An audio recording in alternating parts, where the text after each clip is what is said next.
Δεν θα το πιστέψετε. Ψιψίνα.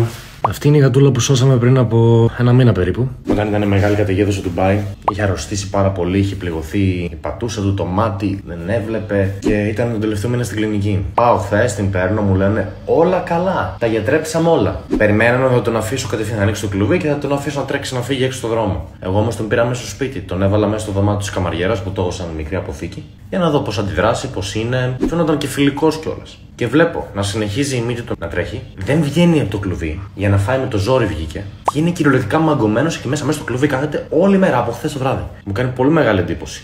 Δεν θα το πιστέψετε. Ψιψίνα.